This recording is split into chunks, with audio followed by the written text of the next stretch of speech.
In 1987, when I was 20 years old, I moved to New York City. I got a job, the job of my dreams, at a book publishing company as an assistant. I was making $13,500 in 1987, and I had no idea what I was doing. Absolutely none. Some nights my life looked quite glamorous. I would be invited to book launch parties across the city at fancy restaurants with celebrities and authors, editors, and all the people that I admired. Other nights, I was eating Kraft macaroni and cheese out of a box and watching my black and white television set. I was taking a writing class at the West Side Y, but I was also spending lots of times in coffee shops and in bars or just walking around the West and East villages. Was I on the path to success? Was I preparing to be a famous editor or a writer? Someday would I have a penthouse? I knew I was starting my adult life, but I had no idea where I was going. Back then, the person who really embodied what success looked like was Malcolm Forbes. He owned Forbes magazine. He was smart and funny, insightful. He rode a motorcycle all around town, and in New Jersey, he rode hot air balloons. And he famously said, "He who dies with the most toys wins." I was 20 years old. I had about $100 in the bank and shared an apartment in the Bronx with several other people starting out. I didn't have any toys, and success, or even a definition of it, seemed pretty far off. In today's gospel, Peter has just recognized Jesus as the Messiah, the Christ. Peter is the first disciple to say those words out loud. And while Peter may have known that Jesus was the Messiah, he had no idea what being the Messiah actually meant. Everything that Jesus tells him about what it means to be God's chosen is antithetical to Peter's definition of success. Perhaps Peter had imagined that being the Messiah would mean that Jesus will become powerful in religious circles, even in political circles, perhaps even make him a king.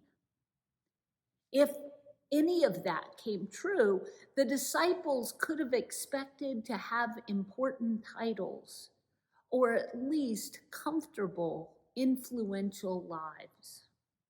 Instead, Jesus tells them, "If any want to become my followers, let them deny themselves and take up their cross and follow me. For those who want to save their life will lose it, and those who lose their life for my sake will find it." This two-sentence description of being a follower of Christ deserves more than a sermon on the Labor Day weekend. But here goes. Jesus is saying that if we want to follow him, we will have to change our notion of what success means. Because no matter how much money you have, no matter how many toys you collect, they can never make you happy. They will not bring you love. They cannot protect you from death or misfortune. And ultimately, they will never bring you closer to God. As St. Francis said, it is in giving that we receive, it is in pardoning that we are pardoned. Christian values aren't a list of what to do or not do. Christian values are meant to be the treasure map to where Christians will find meaning and purpose, comfort, hope, faith. But the map that Jesus gives us doesn't seem quite logical.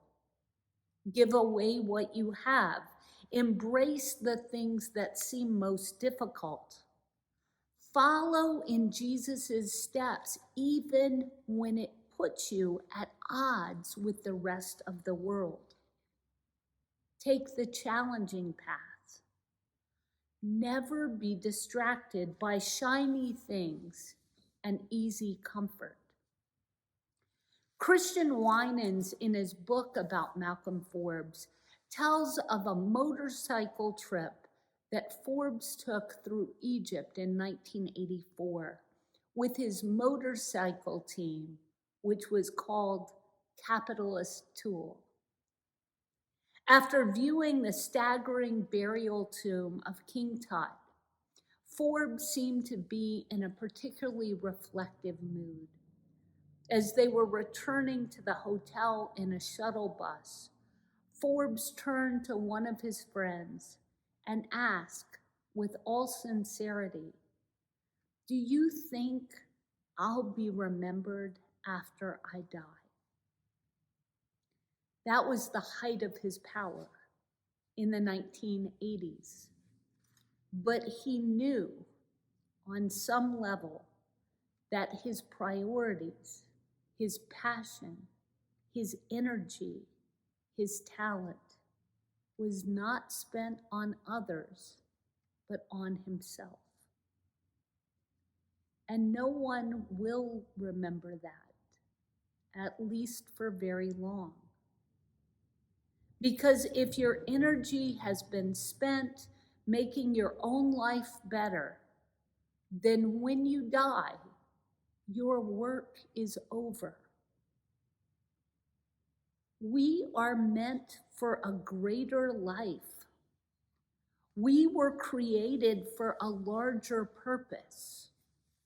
But our greatness is not revealed in our possessions, but in our generosity. Not in our talents, but in the gifts that we choose to share. Not in our personal ambitions, but in our dreams for others. The cross is the symbol of our faith because it is a reminder that we are loved beyond our wildest dreams, but that love is precious and has a cost. When we experience love like that, we must share it. When there is a cost, we must bear it. Because the gift that we give will always be the blessing that God prepares for us. So be a success in every important and life-giving way. And share your toys. Share your achievements. Share the glory you've been given in this world. Because those are things that we can't take with us. Christians understand that the world keeps score in a very different way than the kingdom of heaven. And we must remember that our purpose on earth is to serve God and love one another because we were loved by God and served in this way ourselves. Amen.